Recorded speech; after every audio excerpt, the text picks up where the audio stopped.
Hey guys, subscribe for daily content. And if you're shopping for gear, make sure you check out the description for the newest items at some of the very best online retailers. There's also links for some of the items that I personally recommend. Thanks! What's going on YouTube? Metal Complex here, and today I've got another interesting knife review / knife overview to share with you guys. These knives are both the G10 and D2 versions of the Kansept Bulldozer. So yeah, there are a couple of different versions of this knife.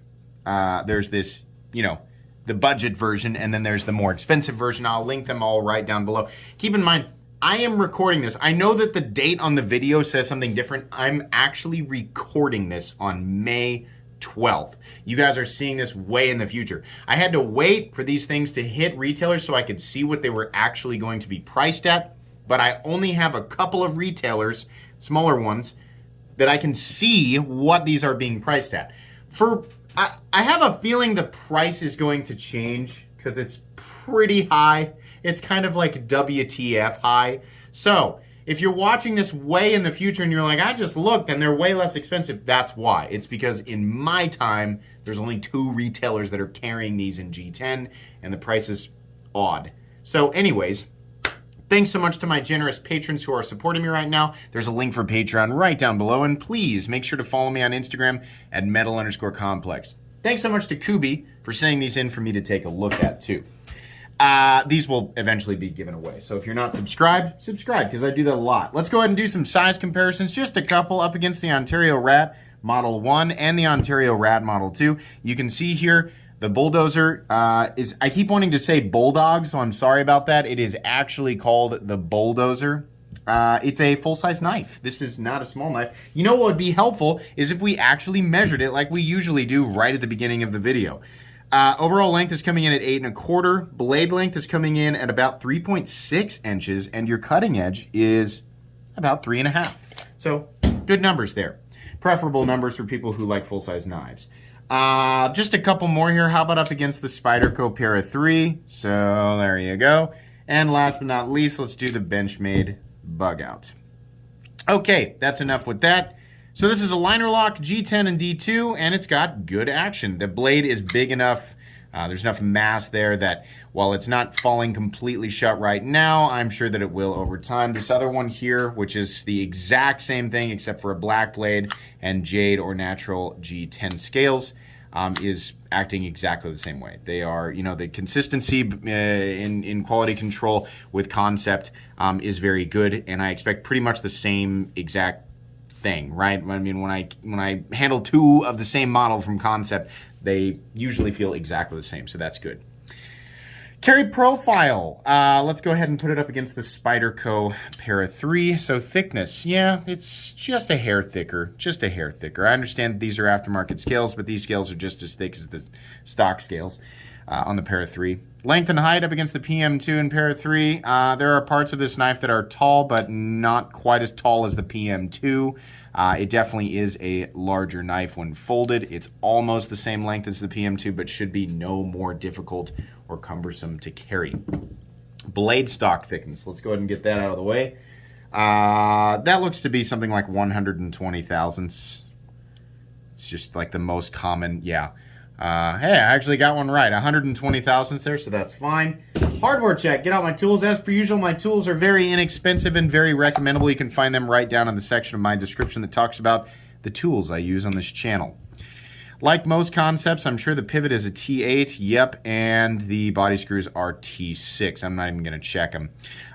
So yeah, minimal hardware. I wish that Kansept would start using larger fasteners for their body screws and their pocket clip screws, but it's fine. Not that big of a deal. Let's go ahead and weigh it. What are we looking at for materials here? So it's G10, steel, and D2, and then the pocket clip. Yeah, for a second I thought maybe the pocket clip was going to be titanium, but no, the pocket clip is steel.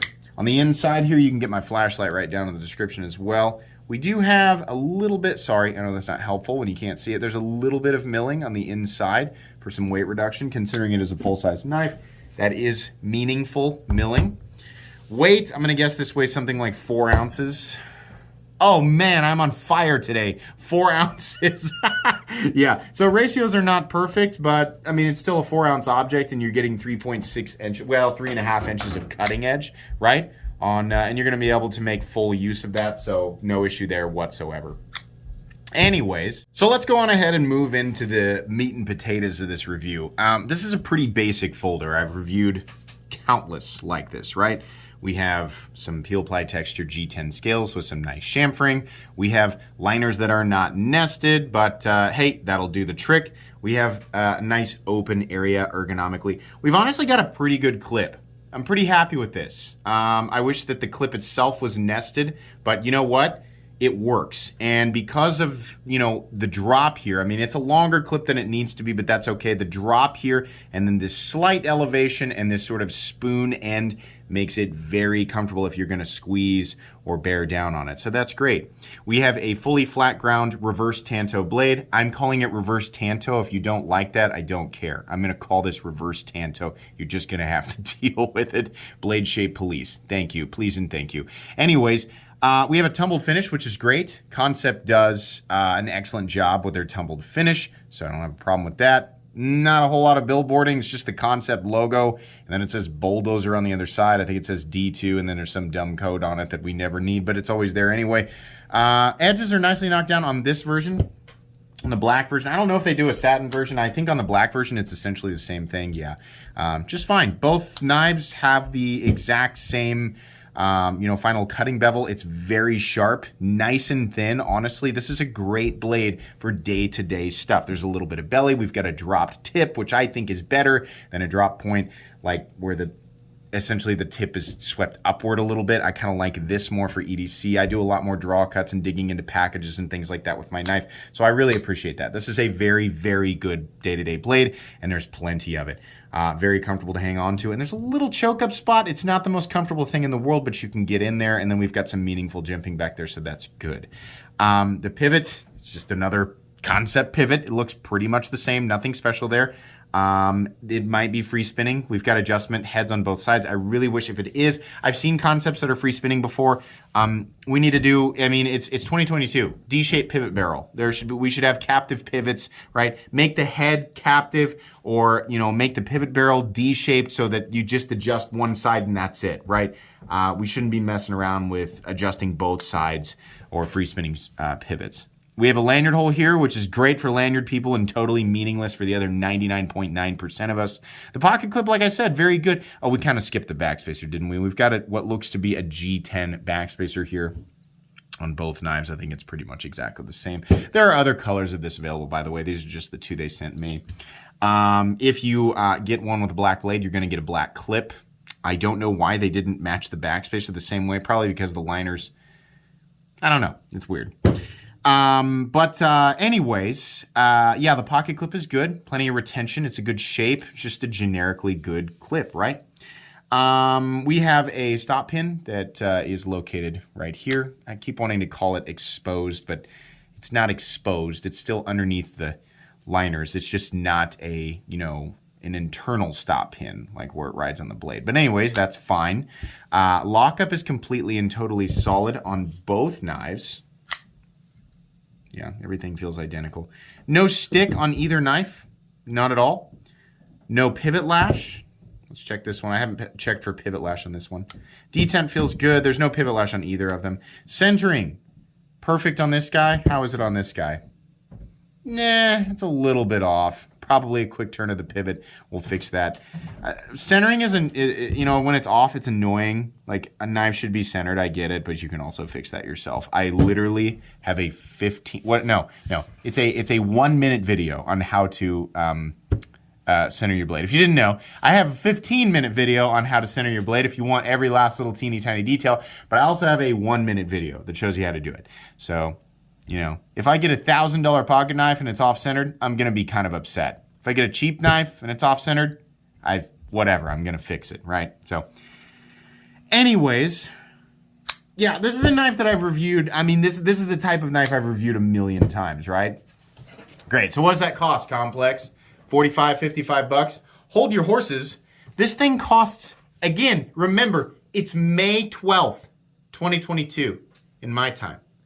I have a feeling by the time you see this, retailers and other people are going to go, yeah, that's not going to sell for that much. So maybe it's lower. I'll link this down below. You can check it, right? If you click my link and you go, it says $248, it's because you're looking at the titanium and 20 CV version. Or more than that, you're looking at the Damascus version. Like I said, there's a higher end and a lower end version of this. What I'm saying is, these ones that are $75 in my time right now, I have a feeling the price is going to go down. Because WTF, $75? Are you kidding me? Come on. Kansept is a lot more aware of their competition and what's selling and why it's selling, right? The liner lock D2 and G10 thing, that's a $50 pocket knife. That's pretty well established, right? You want to charge us $75, $80 for this, make it a button lock with thumb stud or something like that. Don't do a button lock front flipper. I don't think that's a good idea. But you got to add some other interesting element, right? People aren't generally going to pay that much more for just a titanium pocket clip or some, just some slight or sidestep of steel, right? You got to do a different element that people really like. This is something that has been being made for so long. Wait, did I say that right? It's been made. Scratch what I said. It's been made. This liner lock D2 G10 on bearings thing. Wow, it's a front flipper. Neat. It's been done like a million times. $75? No. Like, come on. That's the line for a budget knife on this channel. Everything about this knife is great except for the price. And I understand we're in budget territory, so it's like, hey, if you wouldn't be upset at $55, can you really be that upset at 20 more? In this case, yes, because that is a huge percentage up, right? If you're talking about a $900 knife and they bump the price by $20, well, $20 is $20, but it's like, if you're already spending $900, what's an extra 20? But to people who regularly shop in this territory, which is probably the vast majority of people who watch my channel, yeah, an additional $20 is kind of like, what, why? Why? When you can literally go anywhere and get exactly the same type of, I'm not just talking about the materials, the exact same level of fit, finish, tolerances, blah, blah, blah, the same thing for 50, sometimes less. QSP is doing this type of stuff for $35 to $40. Come on. No. Sorry, not at $75. Love the knife, love the design. It's generic, but it works, it's great. $75, why? I'm really hoping by the time you guys are seeing this video, the price has come down because that just makes no sense. So anyways, I have a schedule, right? So I can't wait for everything. I have to get this stuff done and get it out there. So that's why, it was so far in the past that I recorded this. Same thing with all my content. But anyways, thank you so much to Kansept for sending these, even though this wasn't the nicest review. Sorry about that. I am going to give these away, though. So if you're not subscribed, make sure you're subscribed. And catch my live stream on the weekends. That's when I give stuff away. Please make sure to follow me on Instagram at metal_complex. If you enjoyed this video, leave a like. If you'd like to check out my other content, I do, of course, have lots of videos of knives that are either expensive or inexpensive that I do or don't like, so check those out. And if you enjoy all my content, go ahead and click on that Metal Complex logo right there and subscribe because there's definitely more coming. Thanks again for watching, everybody, and have a great day.